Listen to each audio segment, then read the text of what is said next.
la mucosa y las características que tiene la nariz, porque tiene fibras nasales, se logra retener o filtrar el aire. ¿Qué quiere decir? Puede captar partículas de más de 10 micras, retenerlas y eliminarlas mediante el estornudo o los accesos de tos, ¿no? También permite calentar y humidificar el aire. El aire no puede ingresar frío. Por ejemplo, cuando ustedes trotan, empiezan a respirar por la boca, ¿no ven? Cuando hacemos el esfuerzo, empezamos a respirar por la boca. Y obviamente vamos a empezar a toser y nos va a empezar a doler la garganta. ¿Han intentado hacer eso? Inténtenlo hacer y van a ver que tengo razón. ¿No? Por lo tanto, el aire tiene que entrar caliente. ¿Ya? Tu celular. Entonces, el aire cuando hacemos el seguimiento o el líquido o todo lo que tenga que ingresar a la vía respiratoria tiene que ingresar caliente para evitar ese reflejo de la tos. Posterior a las fosas nasales, nosotros tenemos a la faringe, que no es más que un instrumento de conducción o de regulación del aparato digestivo, el aparato respiratorio y para la fonación. Después de esto ya tenemos a la laringe, que tal vez el cartílago está formado por cartílagos y el más importante es la glotis. ¿Qué sucede con la glotis? Es como una especie de tapita. Imagínense que aquí tenemos los dos sistemas, los dos tubos que conectan al sistema digestivo y al sistema respiratorio. ¿Ya? Sistema respiratorio. Entonces aquí tenemos nuestra laringe y aquí tenemos nuestro esófago. La glotis está en medio. ¿Y qué hace? Cuando nosotros tenemos que alimentarnos o deglutir, cierra el tubito que está conectado a la aparato respiratorio. ¿Para qué? Para que no nos atoremos, no nos atragantemos. ¿Ves? O sea, decimos de que no tenemos que hablar cuando estamos comiendo. Y permite que este otro tubito esté permeado para que pasemos el alimento. Después de eso ya tenemos a la vía aérea inferior, que va a empezar en la tráquea. La tráquea está formada por cartílagos, está formada por un músculo liso. Esta característica es importante para que nosotros evaluemos la espirometría, ya que depende mucho de la contracción de los músculos lisos que están inervados por el sistema autónomo simpático y parasimpático. ¿Listo? Entonces, tenemos las distintas generaciones de los bronquios hasta llegar a los arcos alveolares. Ayer ya hablábamos de que la tráquea es nuestra generación 0, desde donde inicia. Después de esto ya se va a dividir de forma asimétrica en los bronquios principales, que van a ser nuestra primera generación. Después, esto va a llegar al bronquio del lado derecho y el lado izquierdo. En el pulmón, el lado derecho, va a haber aparte de este bronquio principal, se va a dividir en 3 segmentos, o en 3 lóbulos, mejor dicho. El lóbulo superior, el lóbulo medio y el lóbulo inferior. Y a nivel del pulmón del lado izquierdo tenemos 2 divisiones de lóbulos. El lóbulo medio, el lóbulo superior y el lóbulo inferior. Esa va a ser nuestra segunda generación de bronquios. Nuestra tercera generación de bronquios van a ser los bronquios segmentarios. Entonces, tenemos 10 divisiones, como ven en la imagen, en el lado derecho y 8 divisiones en el lado izquierdo. Y así constantemente se van a ir dividiendo de forma dicotómica hasta llegar a la generación número 16. Aquí ya van a ser los bronquios terminales y van a empezar los bronquiolos respiratorios desde la 17 a la 19. Estos van a conectarse con los alveolos ya inmediatamente y van a formar los conductos alveolares, que son los precedentes a los sacos alveolares. Entonces, ¿dónde se realiza el intercambio? En los sacos alveolares, en la generación 23 a 24. Conforme la formación de los alveolos, nosotros sabemos de que estos tienen una superficie que alcanza aproximadamente 70 metros cuadrados. El intersticio es este, donde se realiza el intercambio de gases. Por lo tanto, podríamos decir que tal vez el intersticio es el órgano más grande que tenemos en nuestro cuerpo. No sería incluso que la piel. Pero después de esto, no todos los alveolos van a participar en el intercambio gaseoso, ya que van a estar formados por surfactantes, se puede decir. Entonces, ¿cuál es el diseño alveolar? Siguiendo esto. Tenemos que La estructura del intersticio está formada por el epitelio alveolar y el endotelio capilar. En el epitelio alveolar tenemos el alveolo, que está formado por células que están separadas por el intersticio. Entonces, dentro de la célula del alveolo tenemos dos tipos de estructura, se puede decir. Los neumocitos tipo 1 y los neumocitos tipo 2. La función de los neumocitos tipo 1 es activarse o formar parte del intercambio gaseoso. Y la acción de los neumocitos tipo 2 es formar el surfactante, que es la sustancia tensioactiva. ¿Qué es el surfactante? ¿Saben? ¿Han escuchado? Sí, ¿no ven? Entonces, por ejemplo, cuando los niños están naciendo y son prematuros, para poder mejorar esto, se les administra el descompresor. Esta es la maduración hormonal. ¿Qué hace el surfactante? O incluso se les da el surfactante para evitar que el pulmón, que el alveolo se colapse, se cierre. Entonces logra un equilibrio entre el aire y el agua que está dentro del alveolo. ¿Ya? Ahora, dentro del alveolo también tenemos células de defensa. Estos en general son los macrófagos de primera instancia y también pueden tener linfocitos interior. ¿Qué es lo que hacen? ¿Han visto la película de Eva y Wally? ¿Han visto? ¿Ven? Hay un personaje que todo el tiempo ni bien ingresa algo, lo está limpiando. ¿Ven?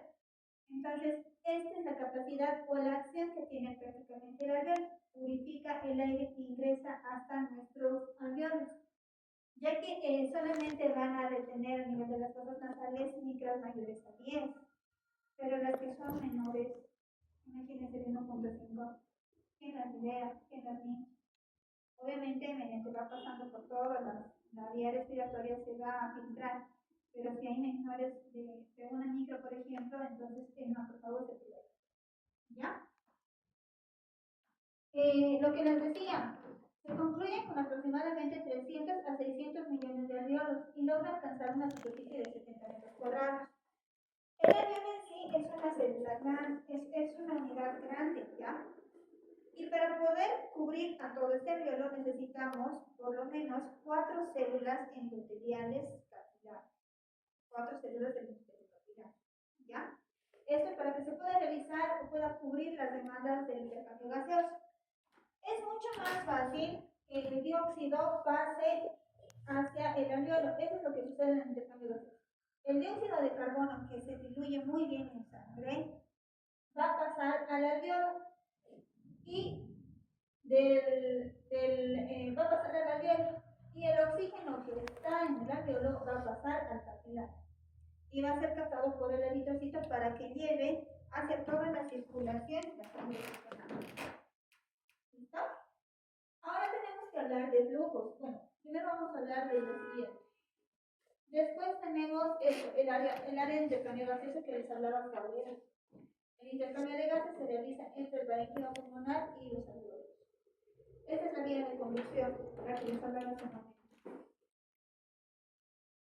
Esta es la estructura. Entonces tenemos que decir que al inicio de la división de los bronquios, estos van a contar con una arteria principal, la arteria pulmonar principal, que va a venir desde el ventrículo derecho. Esta además tiene un nervio que está regulado por el sistema autónomo para lograr la ventilación o la respiración espontánea. Y también se van a ir dividiendo conforme vaya pasando la segmentación de los bronquios, por decir, la división dicotómica de los bronquios, entonces también se van a ir dividiendo. ¿Ya? Ahora tenemos que hablar de los flujos, porque la espirometría mide esto, los flujos. O sea, mide el volumen que pasa por un conducto en una cantidad de tiempo. Este flujo se mide en litros sobre segundo o litros sobre minuto. ¿De qué depende esto? Se dice que depende de un tubo, podríamos decir que este es nuestro bronquio y estas son las paredes. Entonces va a depender mucho del tipo de flujo que exista. Entonces, si tenemos un flujo laminar, se puede decir, va a ser el que va a pasar de forma concéntrica a las paredes. O sea, las capas de aire que van a ir pasando van a ir de forma lineal a las paredes, no van a chocar. Y aquí va a ser la mayor cantidad de flujo que exista y aquí va a ser menor. A nivel de las paredes va a ser menor el flujo. ¿Listo? Pero ¿qué sucede con un flujo turbulento? El aire que ingresa no es concéntrico en las paredes, va chocando y va rebotando haciendo pequeños remolinos. Por lo tanto, no logra llevar la cantidad adecuada o toda la cantidad necesaria hacia los bronquios, hacia el final del tubo, se puede decir. Entonces, esto es lo que va a producir la limitación del flujo aéreo. Como estamos viendo aquí, tenemos nuestro flujo y nuestra presión, ¿no? Entonces, esto es igual a la resistencia de la presión sobre el flujo. Entonces, de todo esto es de lo que depende la cantidad de el aire que vamos a inspirar y se va a oxigenar.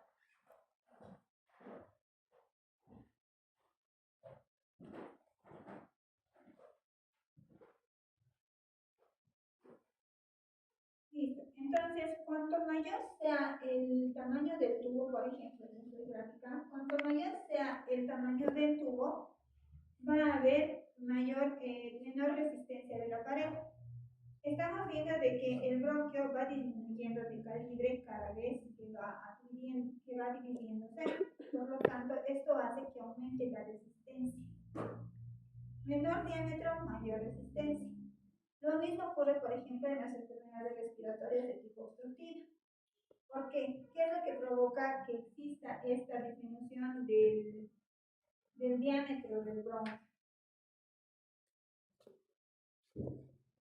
Las enfermedades obstructivas se caracterizan por ser inflamación. Provocan una inflamación a nivel del músculo liso de forma crónica e irreversible, que es muy contrario a lo del asma. No está permitido grabar. Por lo tanto, en el asma, tras utilizar la prueba broncodilatadora, con el salbutamol, 400 microgramos, esperar media hora, vamos a ver más adelante cómo se hace la espirometría. Entonces podemos ver de que tras el broncodilatador el asma revierte completamente, puede revertir completamente. Lo contrario al EPOC, en el EPOC la reversión es menor o no revierte completamente y se va a mantener la obstrucción constante. Por lo tanto, va a haber mayor resistencia, como les estoy diciendo. Por eso tienen que saber la estructura de la formación de los bronquios. ¿Ya?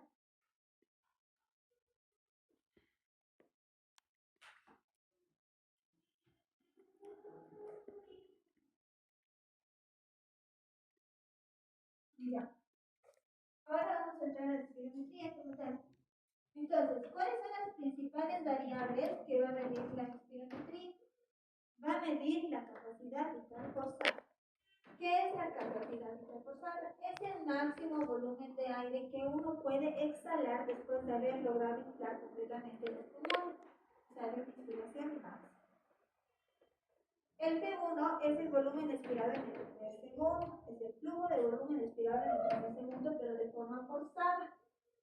Entonces, en el primer segundo nosotros vamos a decir a nuestro paciente, no meta aire, o desde lo más que pueda, va a inflar sus pulmones. Por lo tanto, el diafragma se va a contraer, ¿no? Va a perder la forma de campana que tiene. Y al hacer el P1, ¿cuál es la técnica? Sople todo el aire. Tienen que soplar todo en el primer segundo. No puede ir así.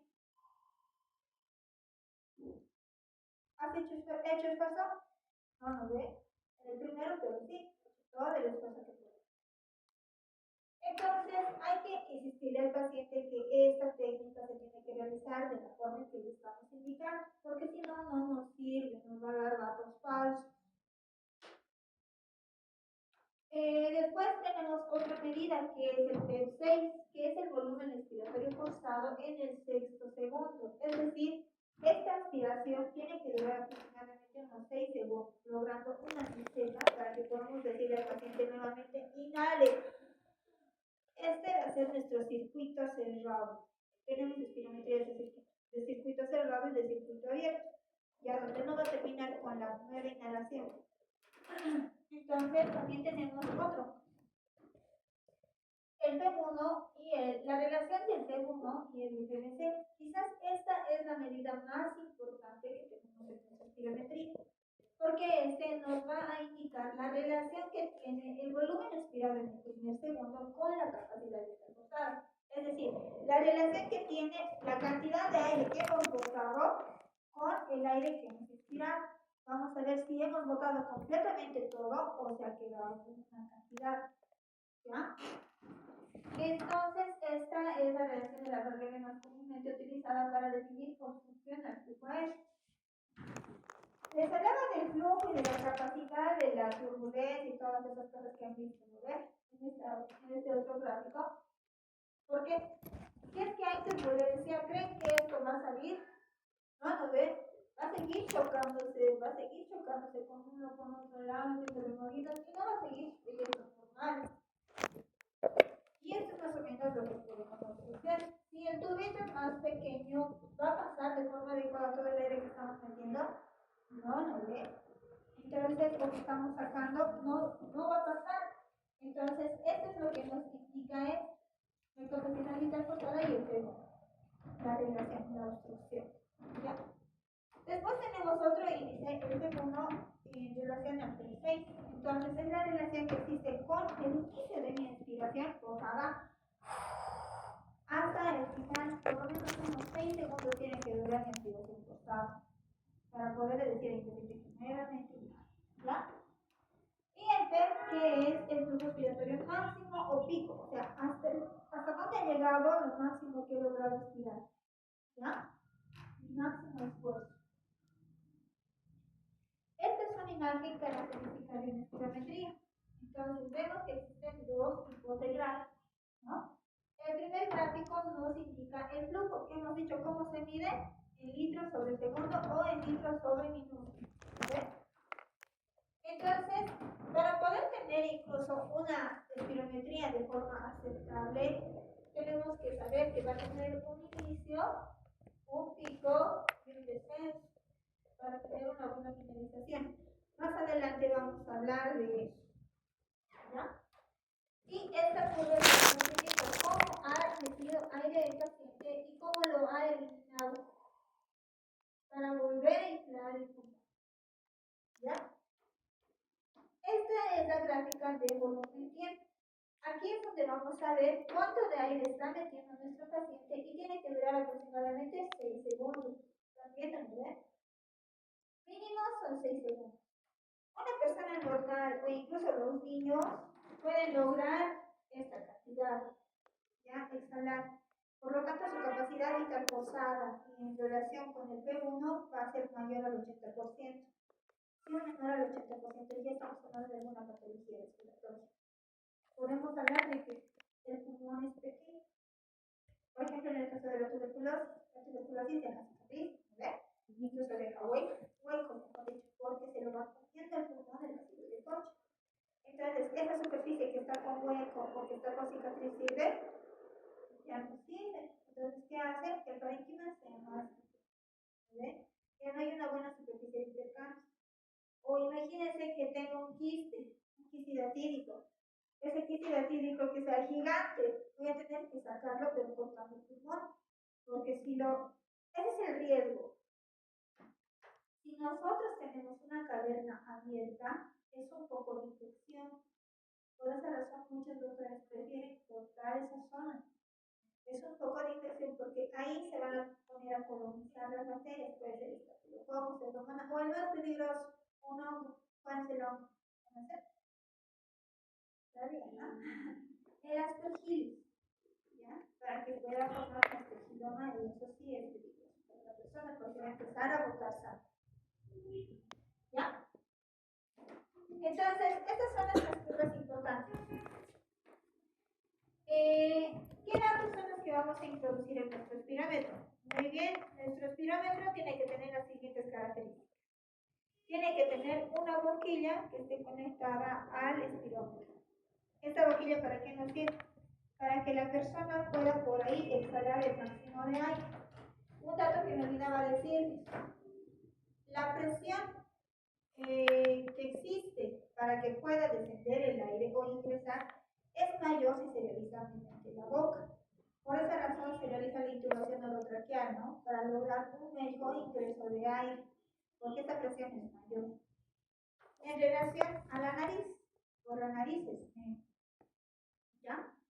Pero la ventaja que tiene la nariz es que lo calienta y lo modifica. En cambio la boca no filtra nada, ¿no? Entonces, por esa razón, esta prueba se tiene que hacer por la boca y no por la nariz. Entonces, le vamos a explicar a nuestro paciente cómo hacer el procedimiento que más adelante vamos a ver. Tenemos a nuestro paciente y le tenemos que preguntar los siguientes datos que son importantes para nosotros. Los datos ambientales. Primero la identificación y los datos demográficos. Entonces, tengo que identificar a qué paciente le estoy haciendo, cuáles son las características demográficas, dónde ha nacido, qué fecha ha nacido, a qué se dedica mi paciente, si es que tiene alguna enfermedad de base o no tiene alguna enfermedad de base, si hay antecedentes de enfermedades pulmonares previas o no, porque eso me va a ayudar a mi diagnóstico si es que no está, y para poder identificar incluso si la espirometría está siendo realizada de una forma adecuada o no. Si tengo un paciente con tuberculosis, ¿qué trataré de encontrar? El pulmón sea pequeño, ¿no? Por lo tanto, un patrón restrictivo. Pero si tiene asma mi paciente, ¿qué voy a tratar de buscar? ¿Qué hemos hablado? Obstrucción, ¿ves? Asma y EPOC son obstructivas. ¿Listo? Las bronquiectasias también pueden ser obstructivas. Ahora, las fibrosis pulmonares, silicosis, artritis reumatoideas relacionadas con la fibrosis pulmonar, por ejemplo, o las enfermedades superficiales, la tuberculosis, las enfermedades que dejan las cicatrices, son restrictivas porque hacen que el pulmón sea pequeño. ¿Y para qué nos sirve la espirometría? La espirometría nos sirve para saber si el pulmón es pequeño, para saber si es que existe o no existe alguna obstrucción. ¿Ya? Eso es lo que nos va a ayudar a identificar este. Entonces le preguntaré incluso a mi paciente si es que tiene algunos síntomas.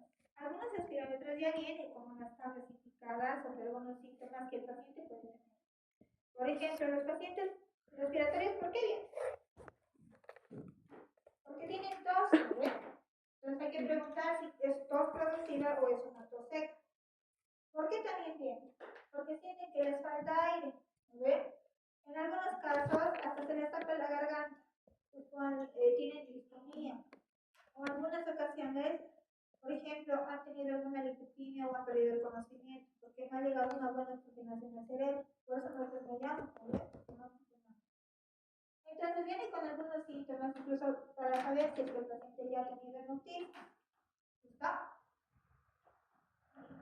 ¿Qué es la hemoptisis? ¿Saben? La hemoptisis es la expulsión de sangre desde el pulmoncito. Con la tos siempre se procede del acceso de tos. Esto es diferente a la hematemesis. La hematemesis siempre viene después del vómito, ¿ya? Y la hematemesis viene del aparato digestivo. Entonces, nos pregunta incluso si es que tiene hemoptisis en su paciente, si es que tiene el silbido característico del asmático, es decir, que siente como un gatito. ¿Han visto la venganza de Salazar? Piratas del Caribe, la venganza de Salazar. El Salazar como respira. No se puede respirar, ¿no ves?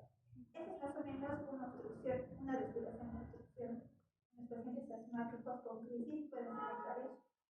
Entonces, yo les digo que a veces tenemos que relacionar la medicina con las cosas habituales que hacemos, y algo que nos divierta, ¿no? O algo que nos entretenga para poder relacionar. Entonces, esos son los datos que vamos a ingresar en nuestros videos. Aquí está. Entonces, tenemos el registro. Tenemos que ir ordenando. Tal vez este mi paciente es el número 1, el siguiente es el número 2, el siguiente 3, para poder saber cuáles son y en orden. ¿Ya? Después tenemos la edad del paciente. Les decía hace un momento que los pacientes, niños y adultos jóvenes como ustedes, tienen la capacidad de eliminar o de tener una espirometría normal. Por la edad, porque ayer no sé si estaban los mismos, pero bueno, hablábamos de que nacemos con un pulmón inmaduro. Y al ir creciendo, este pulmón va a ir madurando. Entre los 20 a 30 años alcanza su máximo desarrollo y después de esto alcanza una meseta hasta los 40 años para después declinarse. Por esa razón, el espirómetro nos pide todos estos datos, porque Hutchinson, que es el padre de la espirometría, se ha dado cuenta de que no era lo mismo hacer espirometría a un hombre que a una mujer, a un niño, a un joven adulto que a un anciano. Y tampoco era lo mismo hacer la espirometría a una persona pequeña que a una persona de gran estatura, porque depende mucho de la capacidad de la caja torácica, del diámetro de la caja torácica y también del tamaño del pulmón. Yo no creo que tenga el mismo tamaño de pulmón que el último compañero de ahí atrás, que es mucho más alto y más corpulento. El pulmón debe ser más pequeño y debe ser más grande. Por lo tanto, no voy a tener las mismas esa ventilación que debería, ¿no? Por eso es importante el sexo. También nos indica sobre el peso Italia que nos estaba diciendo en este momento. La raza no es tan importante, pero por ejemplo nos sirve para poder tener ecuaciones y acoplarlas a nuestra relación, a nuestra realidad. Si el paciente es fumador o no, esto es importante porque el fumar es el principal factor de riesgo para adquirir enfermedades obstructivas o para desencadenar las exacerbaciones en pacientes asmáticos. Si es antecedente de asma o no, porque a veces el asma es hereditario, ¿no? Tiene un componente genético. Entonces, si ya tiene mi paciente asma, lo único que tengo que hacer es ir controlando, porque también para eso sirve la espirometría. Sirve para hacer controles periódicos y verle